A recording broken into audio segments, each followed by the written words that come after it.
Only hardcore film nerds are gonna get that.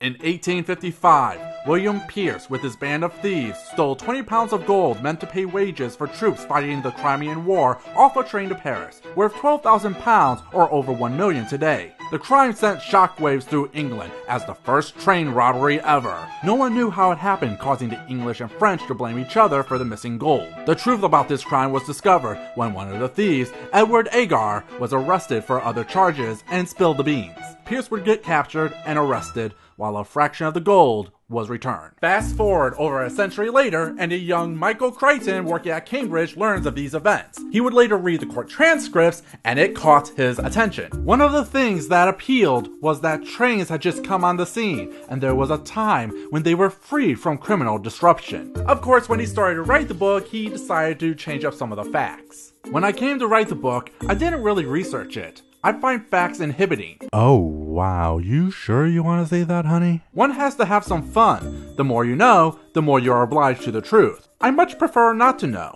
It's far more enjoyable trying to figure something out. Leading to The Great Train Robbery, a 1975 historical novel, and while Crichton may have fictionalized the event, he details the people, the places, and the lifestyle of Victorian London, and it was one of the hardest reads I've had to get through.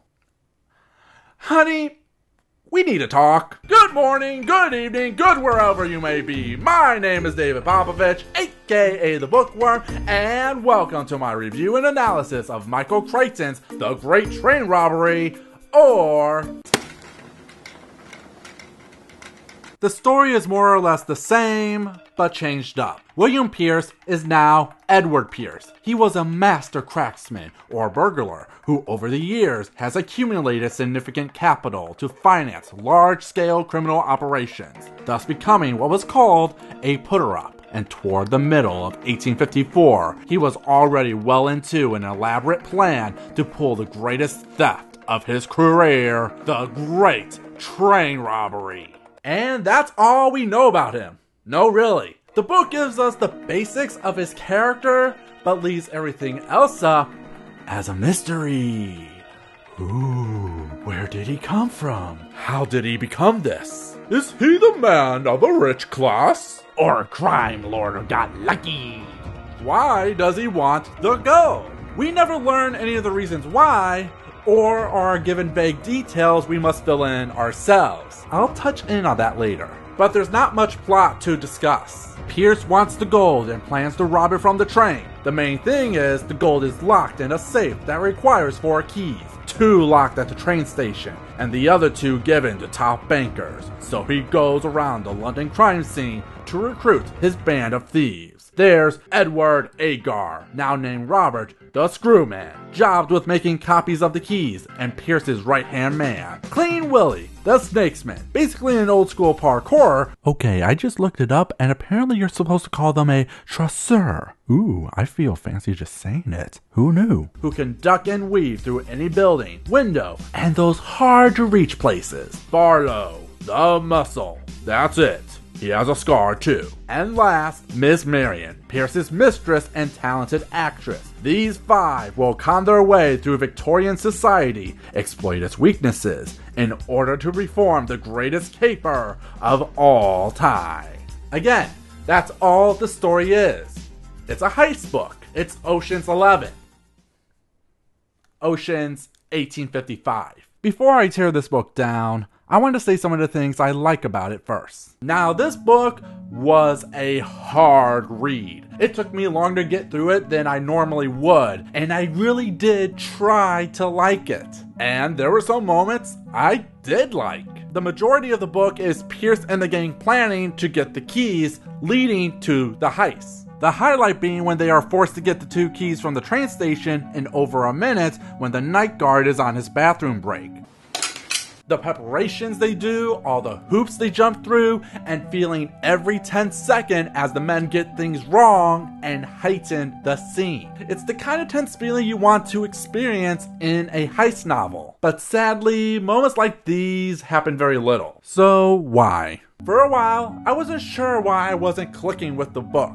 I can usually tell what makes a story work for me, but this one eluded me for a while. But then I got my answer in the book's own synopsis. Michael Crichton, with his unique documentary approach to the novel of suspense, has given us a superb narrative. Lies! And that's the answer I've been looking for. It's the same issue as the Andromeda Strain. I don't like this documentary style. It creates a book that feels detached from telling a story. A great example is comparing the book to the 1978 film. It takes a bold man with a brilliant plan to take what has never been taken before. Find me a dead cat. The Great Train Robbery. See, this looks fun. A ridiculous romp. Again, Oceans, 1855. The book is not like that. And before any of you go on about Crichton being mad somebody changed his story, he wrote and directed this film himself. I like to do the book and vary it a bit for the film. With this story, the book was straight, factual, but the movie is going to be close to farce. Too bad that farce couldn't be in the book.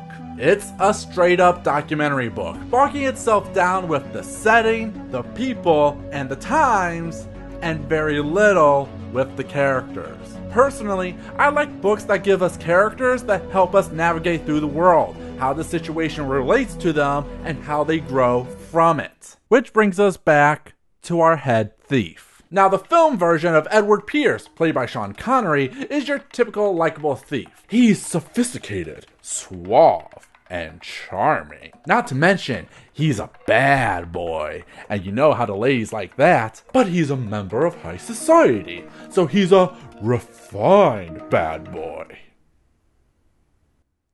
The book version of Pierce is nothing like that. Well, he retains the same characteristics that help him navigate between high and low class, but he's also a jerk. Not to mention, we have no backstory about him. Literally, the book points out how his history is shrouded in shadows. Was he from the upper class or a lowly crook? Is he even English? Did he do these other horrible crimes across Europe? Hell, Edward Pierce might not even be his real name. And that's not getting into the terrible things he actually does in the book.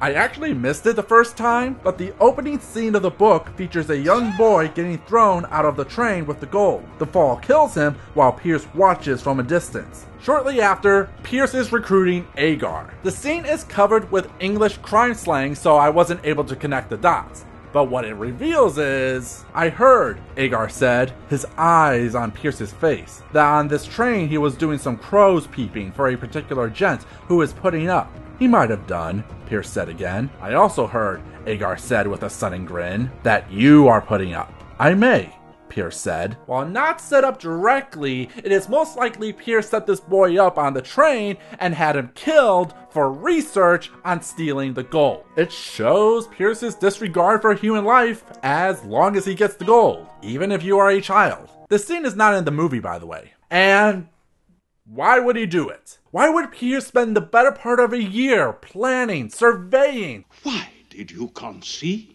plan, and execute this dastardly and scandalous crime?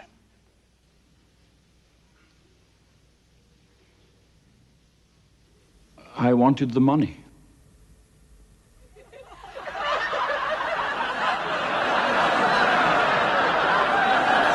He's a troll. He's doing all this to punk Victorian England, to show the sham his society is. I mean, just look at that face. If this happened during the age of YouTube, he would have made a video titled, "Wow, stole gold from a speeding train, #LitAF." That's all any of this is to him. And it's not hard to see why. It's the literal meat of the book. These points actually intersect with why the book didn't work for me. See, the characters we follow in the book don't get much development outside of their job and crimes they've committed. But what the book has ample amount of time for is telling us everything about Victorian life. Every little detail, which on its face isn't bad. You know that quote from earlier about Crichton not liking facts? What he means is the detail with the characters. But when it comes to the factual details about Victorian society, he is all over that. It helps build the world and gives us clues on the life that informed the period. There's the stuff you expect, like the misogyny. The man naturally governs. The woman naturally obeys. How said view can be used against men. By law, a husband was responsible for any criminal activities of his wife. It was assumed that such activity must be the result of the husband's planning and execution, in which the wife was a mere, and perhaps unwilling, participant. How crime was seen as something only done by poor people. Crime was the product of the dangerous classes, and that criminal behavior sprang from poverty, injustice, oppression, and lack of education. Or how men with venereal diseases would have sex with 12-year-old virgins to cure them. No, I'm not quoting anything from that part.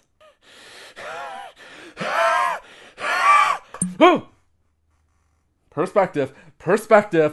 It's bad, but it's not that kind of bad. Crichton doesn't use this to show why pedo is good. He uses it to show the hypocrisy of Victorian society. How goody two-shoes they say they are, when in reality the rich are just as bad, just not upfront about it. They got an image to uphold, you know. They thankfully changed this part up in the movie. Thank God.